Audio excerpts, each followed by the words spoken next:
terhadap penyelesaian masalah. Kalau dia diam terus, maka saya menduga minggu depan akan ada serangan sangat besar dari geng Solo, oligarki dan Pasco kepada kalau Prabowo goyang, maka Gibran naik karena mereka sudah siap menaikkan Gibran. Jangan sampai Gibran naik. Itu yang kami utamakan. Gibran jangan naik dan dinasti Jokowi harus hancur. Oligarki hitam harus kita hancurkan, Pak. Assalamualaikum warahmatullahi wabarakatuh. Banyak tokoh-tokoh masyarakat ya seperti Said Didu, bahkan dari Purnawirawan TNI yang mengingatkan Prabowo. Jadi momentum inilah pada saatnya dimanfaatkan Prabowo untuk membenahi lembaga penegak hukum seperti kepolisian, kejaksaan, dan KPK. Kalau tidak, maka ini akan menimbulkan masalah yang lebih besar. Nah, para tokoh-tokoh masyarakat juga yang meminta Prabowo supaya membersihkan orang-orang Jokowi di lingkaran istana. Dan ini justru akan merusak citra Prabowo dari dalam ya. Jadi jika tidak atau terlambat, maka serangan geng SOP lewat penegak hukum ke presiden makin keras, kata Said Didu ya. Jadi hanya sapu bersih yang bisa membersihkan, kata Said Didu. Selama ini ya Prabowo masih menggunakan sapu kotor, artinya masih ada orang-orang Jokowi di lingkaran Prabowo. Jadi kalau Prabowo tidak membersihkan orang-orang Jokowi, maka ada kekhawatiran dari tokoh masyarakat ini bisa-bisa Prabowo ya diberhentikan di tengah jalan, maka anak kesayangan Jokowi lah Gibran akan menggantikan Prabowo. Dan ini cukup membahayakan, bahkan mantan Purnawirawan ya dari TNI akan memastikan jangan sampai Gibran ya dinasti Jokowi bisa merebut kekuasaan di Pilpres 2029 mendatang. Seharusnya Presiden Prabowo memastikan bahwa ya orang-orang Jokowi atau Gibran seharusnya diturunkan di tengah jalan. Karena ini ibarat ya api di dalam sekam. Jadi Prabowo terus digrogoti orang-orang dari Jokowi sendiri. Karena menurut Said Didu dan Purnawirawan TNI, ya Jokowi ini didukung oleh oligarki hitam. Karena banyak keputusan-keputusan Prabowo sekarang ini ya menyentuh oligarki, dan ini membuat oligarki semakin khawatir ya kalau Prabowo bisa sampai di 2029 mendatang, dan ini semakin membuat oligarki hitam ini terancam. Termasuk di situ ada geng Solo. Sepertinya mungkin lebih ramai kalau kita mengadakan lomba gede-gedean brankas. Karena seakan-akan brankas yang terbuka kemarin adalah brankas yang terbesar. Padahal belum tentu itu yang terbesar. Bisa saja yang membuka brankas itu brankas di rumahnya jauh lebih besar. Tema ini penting sekali karena saya menganggap 1-2 hari ini terjadi serangan terhadap posko pengambil alihan kembali kedaulatan yang sempat dirampas oleh, yang masih dirampas oleh oligarki dan Jokowi. Terjadi serangan balik. Terlepas dari penemuan brankas, tapi kita tahu bahwa komandan pengambil alihan kedaulatan yang ditunjuk oleh Prabowo adalah Jampitsus yang mengundurkan diri. Lepas dari apakah terkait korupsi apa tidak, tapi ini menjadi pembelajaran bagi Presiden Prabowo bahwa kalau mau membersihkan rumah jangan pakai sapu kotor. Apalagi sapu kotor miliknya Solo. BGN Pak Dadan diangkat oleh Solo. Akhirnya mengkhianati Prabowo. Jampitsus sekarang itu diangkat juga oleh Jokowi. Yang menangkap sekarang juga diangkat oleh Jokowi. Tim yang menangkap itu adalah tim yang dibentuk oleh Jokowi 5 hari sebelum menyerahkan jabatan, tim tas tipikor. Artinya, mohon maaf kalau ada yang bicara.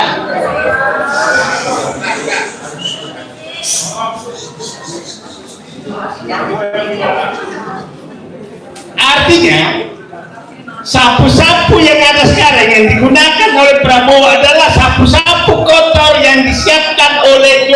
Widodo.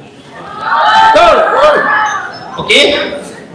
Dan sapu-sapu kotor yang terkait umpamanya batu bara itu masih dikendalikan oleh sapu kotornya Jokowi. Pertanyaan saya yang paling mendalam adalah, apakah memang Prabowo masih mau menyelamatkan negeri ini?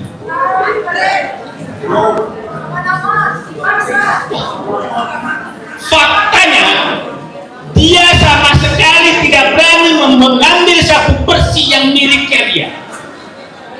Sapu bersih milik dia ada di dalam ruang ini. Dia masih bangga menggunakan sapu kotor yang diserahkan Joko Widodo kepada dia. Dan dia berharap membersihkan Indonesia dengan sapu kotor milik Joko Widodo. Oke? Milik oligarki. Jadi hari ini Bapak Presiden Prabowo, saya tidak tahu mau bicara apa lagi. Saya dimarahin oleh teman-teman semua. Saya Didu, kenapa kau masih mengharap Prabowo? Saya tiap hari dimarahin bapak-bapak ini juga yang marah-marahin saya. Kalau juga dimarahin. Paksa. Tapi yang saya paling ini adalah, kalau Prabowo goyang maka Gibran naik, karena mereka sudah siap menaikkan Gibran. Itu pilihan yang sangat berat buat diri saya. Walaupun harapanku kepada Prabowo masih tetap ada, tapi juga mungkin ada batasnya nanti harapan itu. Kita tunggu 1-2 hari ini. Apa yang akan terjadi? Apakah lepas, saya bilang lagi, lepas bahwa apakah betul yang dikemukakan bahwa semua berangkat terkait dengan korupsi? Lepas dari itu, saya ingin menyatakan bahwa, ulangi, serangan geng Solo oligarki Pacok kepada upaya Prabowo mengembalikan kedaulatan yang dirampok oleh Joko Widodo dan oligarki itu sedang terjadi. Dan kelihatannya Pak Prabowo diam begitu saja. Artinya, apakah dia memang takut atau perlu Pak Narko datang menghadap, memberikan keberanian kembali dengan pakai baret merah. Ya. Komando. Saya tidak. Saya lihat kemarin. Kok kayak begini? Ingat ya, saya katakan yang melakukan penggeledahan terhadap Jampitsus adalah tim Tas Tipikor Polri yang dibentuk oleh Joko Widodo 5 hari sebelum menyerahkan jabatan ke Prabowo. Terus sekarang sedang bergulir terus. Saya dan kami semua sangat mendukung pemberantasan korupsi, tapi sangat tidak setuju kalau pemberantasan terhadap orang yang sedang memberantas korupsi. Nah, Anda bisa bayangkan kalau, supaya publik paham, Jampitsus ini jabatannya 2, Jampitsus dan Ketua Pelaksana Tim Penertiban Kawasan Hutan.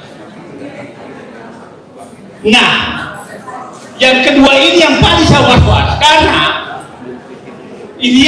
tim ini berhasil betul mengembalikan kebun sawit mungkin akan mencapai 8 juta hektar dengan hutan, tambang kira-kira mungkin 4,5 juta hektar, dan oligarki tersentuh semua, dan sekarang ketua pelaksananya yaitu Jampitsus kena. Yang menariknya, ini adalah strategi utama Prabowo untuk mengembalikan kedaulatan. tapi dalam waktu 2 hari diam, kita nggak tahu apa tindakan beliau terhadap penyelesaian masalah. Kalau dia diam terus, maka saya menduga minggu depan akan ada serangan sangat besar dari geng Solo oligarki dan Pakcok kepada lawan. Kita teriak terus lawan, tapi kita diancam juga oleh mereka.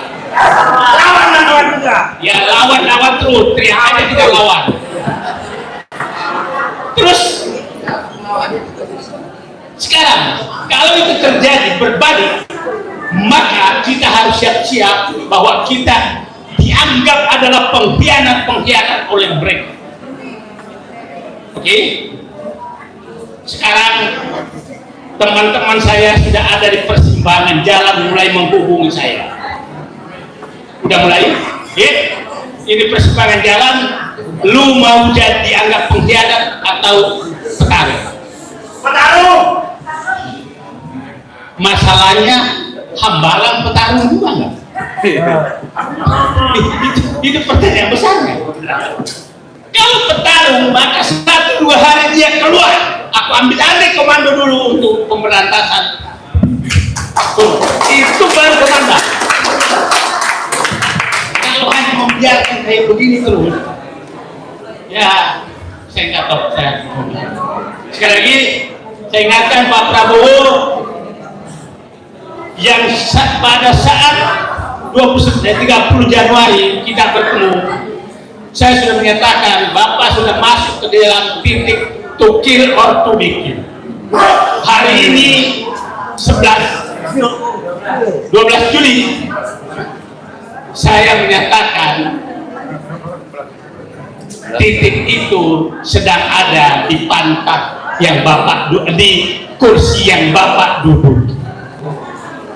12 Juli saya menyatakan to kill or to be killed, titik itu Bapak sedang duduk.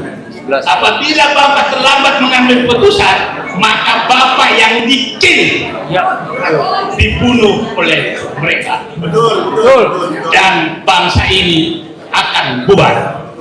Jadi Prabowo, kami berharap Bapak segera berdiri dari kursi itu dan ambil tindakan. Bangsa ini bisa selamat di tangan Bapak, dan Bapak bangsa ini bisa hancur juga karena keterlambatan Bapak mengambil keputusan. Oke, mudah-mudahan Bapak mendengar. Darah perintis kemerdekaan Bapak saya lagi mendidih melihat bangsanya ada pemimpin yang menurut saya sudah terancam tapi merasa masih terus aman. Saya nggak tahu mau ngomong apa. Dikasih waktu 5 menit. Tapi saya coba untuk mungkin agak beda pendapat sama Pak Said sedikit. Tapi saya ngambil apa yang tadi disampaikan oleh Pak Said dulu. Yang jelas tujuannya adalah sama, untuk menghentikan Jokowi dan oligarki merampok kedaulatan rakyat dan untuk memakzulkan Gibran. Bapak Ibu sekalian, saat ini kedaulatan hak kita, kedaulatan rakyat sudah dirampok oleh Jokowi dan oligarki. Dampaknya semua keputusan yang diambil oleh penyelenggara negara sebagian besar demi kepentingan oligarki busuk ini, termasuk Jokowi. Rakyat dirugikan kalau nggak dikatakan ya nomor sepatu. Dampak dari dirampasnya hak kita, yaitu kedaulatan kita, dari sisi hukum, politik, ekonomi, keadilan, 3 hal ini sangat menonjol. Yang lain-lain masih banyak, masalah sumber daya dan lain sebagainya. Sekarang kita berkumpul, kita bergerak, tujuannya untuk mengembalikan kedaulatan yang telah dirampas. Dampak dari dirampas yang bisa kita lihat, penyelenggara negara baik pemerintah Presiden Prabowo dengan semua kabinetnya, semua pembantunya, DPR, dari mulai ketua DPR dan semua anggotanya hampir 600 orang, dan mungkin yang bergerak sebagai penegak hukum, jadi pesuruh oligarki. Kita bisa lihat keputusan-keputusannya lebih banyak menguntungkan oligarki, merugikan rakyat. Bahkan ada yang tidak masuk akal. Ada yang tidak masuk akal. Dari mulai pelaksanaan Pilpres 2024, orang dulu yang namanya Gibran ini bukan hanya melanggar hukum yang dikatakan anak haram konstitusi, keduluan ini tidak tahu diri. Tak ada yang bisa diharapkan dari mana namanya Gibran itu jadi presiden. Jadi kalau kita minta dia dimakzulkan, karena kita nggak punya harapan punya pemimpin, kita gaji, kita kasih makan, kita kasih fasilitas sedulu ini, bapaknya udah merusak, ya akan dilanjutkan anaknya ini. Karena itu pada kesempatan ini, sebelum nanti disampaikan pernyataan, saya hanya menyampaikan yang pertama, kami menuntut kepada pemerintahan Prabowo dan DPR, laksanakan permintaan kami yang akan nanti kami bacakan. Kalau bapak-bapak yang ada di penyelenggara negara, terutama di eksekutif legislatif, takut menghadapi Jokowi dan oligarki, rakyat sudah siap mendukung. Kalau tidak, amanah yang sudah kami berikan kepada bapak yang ada di eksekutif dan legislatif, serahkan kembali kepada rakyat. Biar rakyat yang mengajar atau menyelesaikan Jokowi dan oligarki ini. Kalau sekarang kami belum punya otoritas kerjakan, nanti pasti pemerintah atau penyelenggara negara mengatakan kami melanggar hukum. Enggak melanggar hukum saja, rakyat ini dipitnah melanggar hukum. Contohnya teman kita Roy CS, itu kan namanya dikriminalisasi. Dikriminalisasi itu sama dengan dipitnah. Sekali lagi kepada pemerintahan Presiden Prabowo, Bapak kalau tidak berani melawan oligarki atau tidak berani melawan Jokowi, rakyat siap bersatu mendukung Bapak, nggak usah takut. Siap turun ke jalan. Tapi kalau Bapak tidak lakukan ini, kami akan mencap Bapak Presiden Prabowo adalah bagian dari oligarki hitam ini.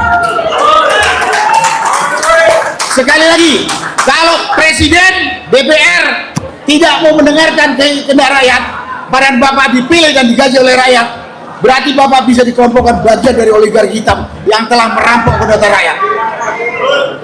Itu yang kami tuntut. Bapak sudah 2 tahun berkuasa. Tadi kata Pak Saididu masih pakai sapu kotor tinggalannya Jokowi. Jangan bilang itu strategi. Bapak takut. Kalau takut, himpun rakyat. Sudah cukup lama rakyat menunggu 2 tahun kepemimpinan Bapak memperbaiki kerusakan tinggalan Jokowi. Kurang apa lagi 2 tahun? Jadi pada kesempatan ini saya tetap menuntut kepada Presiden Prabowo dan DPR. Sudah 2 tahun loh Pak. Bapak nggak berani serahkan rakyat, ajak rakyat. Sudah cukup lama rakyat menderita, disiksa, didolimi oleh Jokowi. Masa 2 tahun belum bergerak? Harusnya 2 tahun ini ya paling tidak sudah hampir bersih, bukan bersih lah. Geng atau ya begundalnya Jokowi yang dulu rusak sampai sekarang masih digunakan. Itulah yang kami tuntut pada kesempatan ini. Jadi saya tuntutan kepada pemerintah, Karena saat ini yang bertanggung jawab terhadap negara kesatuan Republik Indonesia adalah Presiden Prabowo dan DPR. Bukan manusia brengsek yang namanya Jokowi ini, bukan. Itulah yang saya sampaikan pada kesempatan ini. Yang kedua, pada kesempatan ini saya juga mengajak kepada seluruh saudara-saudara sebangsa dan setanah air. Mudah-mudahan event ini bisa memberikan tambahan informasi kepada bapak-bapak yang masih diam saja melihat kondisi bangsa dan negara yang sudah carut marut. Ada yang mengatakan bahwa pemerintahan Jokowi dan kelanjutannya ini lebih kejam dari pemerintahan POC yang lalu. Itu suara-suara rakyat itu. Jadi mudah-mudahan event ini mempersatukan kita semua untuk bergerak, menyamakan visi dan memberikan informasi kepada rakyat, saudara-saudara sebangsa setanah air, bahwa kita ini kritis. Kita nggak tahu kenapa Presiden Prabowo gini. Tapi kalau saya ini punya latar belakang sama dengan Presiden Prabowo. 2 tahun menurut saya sudah terlalu lama. Mungkin kalau latar belakangnya kayak Pak Saididu atau Pak Marwan masih sabar. Kalau saya sudah habis. Terima kasih. Wassalamualaikum warahmatullahi wabarakatuh. Waalaikumsalam warahmatullahi wabarakatuh. Terima kasih. Dia tersandra, tapi orang yang tersandra selalu punya strategi untuk keluar dari kerangkeng itu. Kalau kita punya semacam intuisi, bagaimanapun Prabowo seorang taktikus tuh. Kalau dilakukan sekarang dalam keadaan ekonomi buruk, dalam kondisi sosial unrest ada di mana-mana, itu dia nggak mampu untuk mengantisipasi, bahkan memitigasi kerusakan sosial politik nanti itu. Jadi pasti akan ada momentum tuh. Seorang tentara dia selalu lihat momentumnya apa. Saya berhitung bahwa setelah 2 tahun, dia mesti dengan sendirinya lakukan radical break. Harusnya ya. Jadi bulan apa nih? Oktober. Karena setelah Oktober, 20 Oktober. itu orang udah berpikir, kalau lu nggak bikin Oktober, lu nggak akan nyampe di 2029. Tuh. Nah saya kira Prabowo juga ngerti itulah dalam ilmu perang kan, prinsip seorang tentara. Bila ragu jangan membidik. Bila sudah membidik, segera tarik picunya. Jadi kalau dia membidik sekarang, dan dia anggap bahwa belum clear kesepakatan sosial, maka dia nggak akan ambil risiko itu. Tetapi kalau udah 2 tahun, orang anggap udah 2 tahun, udah separuh, udah ngapain lagi? Berarti kan grafiknya itu selalu dia naik ke arah zenith, tapi kemudian tiba-tiba kehilangan kecepatan di situ karena gravitasi terlalu kuat. Nah itu di 2 tahun itu. Jadi kalau dia gagal nanjak itu, dia akan drop mungkin setelah Oktober. Misalnya Presiden tidak lakukan radical break, tidak mengganti 75-80% kabinet, di Oktober, November dia pasti jatuh. Momentumnya cuman itu tuh. Bukan kita inginkan jatuh, tapi semua syarat sosiologis untuk membatalkan kepemimpinan beliau sampai 2009 sudah tidak ada lagi peluang itu. Jangan sampai Gibran naik. Itu yang kami utamakan. Gibran jangan naik dan dinasti Jokowi harus hancur. Oligarki hitam harus kita hancurkan, Pak. Ini tanggal 11 nanti kami dari GMKR, saya kebetulan presidium GMKR, Gerakan Merebut Kembali Kedaulatan Rakyat, akan menyatakan sikap terhadap keadaan negara saat ini. Di mana kita sedang ramai-ramai membicarakan ijazahnya Jokowi, dan kita berharap di persidangan Dr. Tifa, Jokowi bisa hadir di persidangan, malah sekarang kan keliling-keliling. Safari politik. Safari politik, seolah ada safari budaya di balik politiknya. Kan kita tahu bisa baca, itu untuk apa? Itu kan untuk persiapan dia dinasti Jokowi dan sampai hancur. Itu yang akan kami hancurkan, Pak. Kami akan serang, Pak. Akan apa, Pak? Kami serang, kami hancurkan. Kami tidak rela Indonesia dipimpin oleh dinastinya Jokowi. Gibran. Caranya? Bu Margi, Caranya gimana, Pak? ya dengan cara konstitusional lah. Makanya kami akan usut tentang ijazahnya dia salah satunya. Kalau dia tidak lulus SMA, masa bisa lolos? Putusan 90. Ya kita akan cari pulang. Apakah bisa gugat apa tidak? Ya caranya tetap konstitusional. Kami kan tidak punya masa besar untuk revolusi untuk apa. Kami nggak mikir itu. Kami gugat secara konstitusional. Syukur damai. Ya. Tapi yang jelas kami tidak rela dia jadi pemimpin kami. Malu-malu kan, Pak? Malu. Ya. Oke, saya terakhir ke Pak Hans nih. Pak Hans, secara hukum apa yang menjadi pembelajaran bagi kita semua, Pak, agar apa yang terjadi di masa Pak Jokowi tidak terjadi lagi untuk pemimpin kita berikutnya? Nah, kita lihat ya, dalam masa, mungkin ini disebut politik, ya terserah ya, tapi saya sebagai rakyat, pertama saya menilai itu, di saat Jokowi ini memimpin negeri ini, hukum kita hancur. Hancur lebur. Hukum hancur, Pak. Hukum hancur. Jadi segala macam persoalan hukum dibawa ke dalam kekuasaan. Jadi putusan hukum dicampur dengan putusan kekuasaan. Kita bisa lihat aja. Contoh yang paling nyata, Bambang Tri, ya. Kemudian Gus Nur, itu mirip-mirip dengan kasus Roy Suryo. Di mana sekarang orang bisa ditersangkakan dengan suatu bukti ijazah, tapi cuma fotokopi. Nah, orang bisa jadi tersangka dan dihukum segitu lamanya. Gitu loh. Ini karena apa? Karena hukum kekuasaan sudah campur aduk di dalamnya. Nah, selama pemerintahan Jokowi ini memang kita lihat hukum itu tidak berfungsi sama sekali. Ya, jadi kita berharap ya dalam pemerintahan Prabowo ini supaya hukum ini dikembalikan lagi. Ya. Kalau dulu misalnya pencalonan Gibran itu ada seluk-beluk ya, kayak timbulnya keputusan MK nomor 90 untuk meloloskan Gibran. Nah, ini tidak akan terjadi lagi gitu. Dengan apa caranya? Prabowo harus ambil alih masalah hukum. Dengan cara gimana? Tegakkan hukum seadil-adilnya.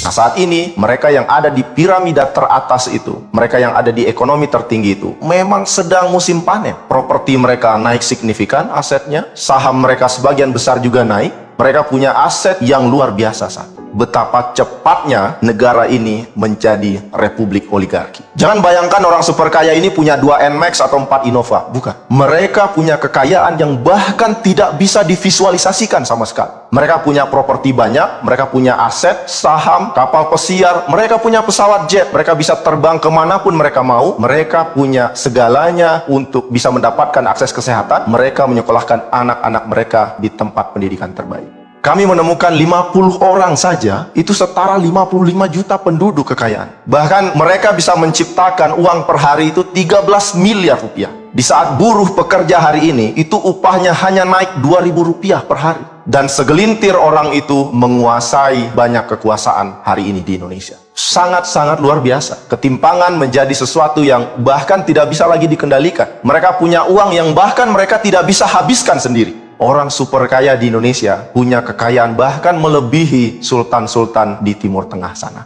Dan itulah faktanya hari ini. Segelintir orang super kaya Indonesia menguasai mayoritas kekayaan di negeri ini. Kekayaannya bahkan melebihi kapasitas APBN nasional. Bayangkan. Perusahaan-perusahaan mereka beroperasi, berkonglomerasi, mereka bahkan bisa menentukan apa yang diproduksi. Dan lebih penting lagi, mereka bisa menentukan berapa harga yang harus kita bayar dari produk yang mereka jual. Transportasi online, siapa yang menentukan harganya? Minyak goreng, siapa yang menentukan harganya? LPG 3 kg, siapa yang menentukan harganya? Harga properti saat ini, siapa yang menentukan harganya? Mereka punya kendali atas banyak kondisi ekonomi hari ini. Dan ini terjadi di saat sebagian masyarakat Indonesia pontang-panting untuk hanya memenuhi hidup untuk makan hari itu saja. Tapi ada satu hal lagi yang lebih parah. Orang super kaya ini juga membeli demokrasi dan pemerintahan kita. Satu orang di sini punya satu suara, tapi orang super kaya ini punya suara setara jutaan masyarakat Indonesia. Mereka punya uang, mereka bisa membeli partai politik, mereka bisa membeli politisi yang kemudian akan mendukung agenda mereka. Dan ini sebetulnya bukan demokrasi yang kita inginkan. Ini bukan one man one vote. Mereka punya setara suara jutaan orang masyarakat Indonesia. Dalam demokrasi kita mengenal dalam pemerintahan dari rakyat, oleh rakyat, dan untuk rakyat. Tapi di Indonesia saat ini kita menyaksikan kondisi di mana dari orang kaya, oleh orang super kaya, dan untuk orang yang super kaya. Spill lah hasil penelitian terbaru tadi, Republik Oligarki, ketimpangan dan seterusnya itu. Ya, kita punya beberapa temuan dan kita kerjakan ini 1,5 tahun. Jadi kita kumpulin semua data, termasuk data dari Forbes, kemudian data dari LHKPN, artinya data yang memang teruji validitasnya ya, nggak ada keraguan soal itu. Kita kumpulkan ada 1.700 yang disebut sebagai high net worth individual, orang-orang super kaya. Kita fokuskan nih pada 50 orang yang super kayanya. Nah, 50 orang yang super kaya ini, temuan pertamanya, kekayaannya itu melebihi APBN.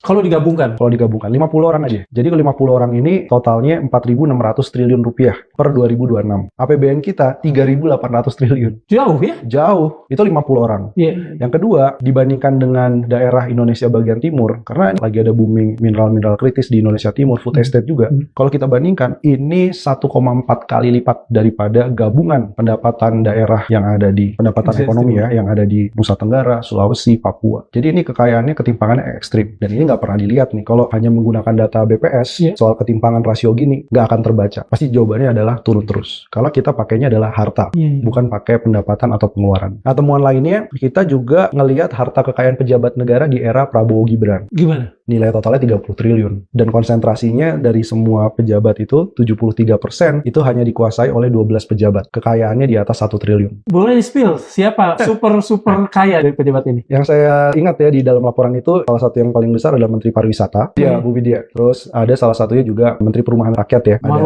Itu masuk dalam top 5 yang memang cukup besar hartanya. Nah itu salah satu spillnya. Kemudian kita juga ngelihat apa sih yang mendasari kenapa ada kemunculan militerisme di banyak program-program pemerintah dan bagaimana kaitannya dengan ketimpangan. Itu kelihatan tuh. Jadi misalnya setiap tamtama itu membutuhkan 252 tahun masa tugas untuk menyamai kekayaan Panglima TNI. Jadi ketimpangan itu bukan cuma ketimpangan kita versus orang kaya nih. Tapi dalam satu ini ya.